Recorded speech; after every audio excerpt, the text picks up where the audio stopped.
இன்னைக்கு நம்ம கொஞ்சம் இன்ட்ரெஸ்டிங்கான டாபிக் பற்றி பேச போகிறோம். அதுதான் 7 types of intelligence. First one கொஞ்சம் காமன் தான். அதுதான் ஐக்யூ, இன்டெலிஜென்ஸ் கோஷன்ட். இது மெயினாக என்னெல்லாம் மெஷர் பண்ணும் தெரியுமா? லாஜிக்கல், அப்புறமேட்டு அனாலிட்டிக்கல் இன்டெலிஜென்ஸ் பற்றி. மிச்சதெல்லாம் நிறைய மெஷர் பண்ணும், ஆனால் இதான் மெயின். செகண்ட் ஒன் தான் இக்யூ, இமோஷனல் கோஷன்ட். இது நம்மளோட அண்டர்ஸ்டாண்டிங்கும் நம்மளோட இமோஷன்ஸை எப்படி மேனேஜ் பண்ணுறோன்னு சொல்லி மெஷர் பண்ணும். தேர்ட் ஒன் தான் எஸ்கியூ, சோஷியல் கோஷன்ட் இல்லைனா இன்டெலிஜென்ஸ்னு சொல்லுவாங்க. இது நம்ம எப்படி கனெக்ட் பண்ணுறோம், நம்ம ரிலேஷன்ஷிப்ஸை எப்படி மெயின்டைன் பண்ணுறோம், அப்புறம் நம்ம எப்படி இந்த ரிலேஷன்ஷிப்ஸை பில்ட் பண்ணுறோம் சொல்கிற எபிலிட்டியெல்லாம் பார்க்கும். அடுத்தது தான் ஃபோர்த் ஒன், சிக்யூன்னு சொல்லுவாங்க, கல்ச்சுரல் இன்டெலிஜென்ஸ்.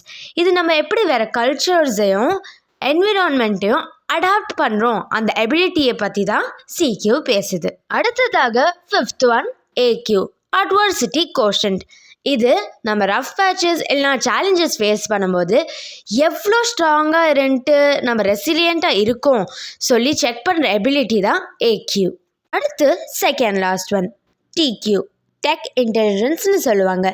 இது நம்ம டெக்னாலஜியும் ஏஐயும் எவ்வளோ அளவுக்கு அண்டர்ஸ்டாண்ட் பண்ணுறோன்னு சொல்லி தான் டிக்யூ சொல்லுது.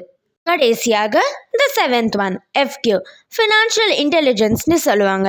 இது நம்ம மணியை எப்படி மேனேஜ் பண்ணுறோம், ஃப்யூச்சருக்கு என்ன பிளான் பண்ணுறோம் சொல்கிற எபிலிட்டியை தான் எஃப்கியூன்னு சொல்லுவாங்க. நான் எல்லாத்துக்குமே இதுதான் சொல்லிட்டு இருந்தேன். லைக் ஃபார் எக்ஸாம்பிள் எஃப்கியூக்கு வந்து manage money, plan for the ஃப்யூச்சர்லாம் சொல்லிட்டு இருந்தேன். ஆனால் இன்னும் நிறைய திங்ஸ் இருக்குது இதோட எபிலிட்டியெல்லாம் பேசுகிறதுக்கு. எல்லாரும் புதுசாக லேர்ன் பண்ணியிருப்பீங்கன்னு நினைக்கிறேன். Thank you. The end. By Sahasri Sridhar.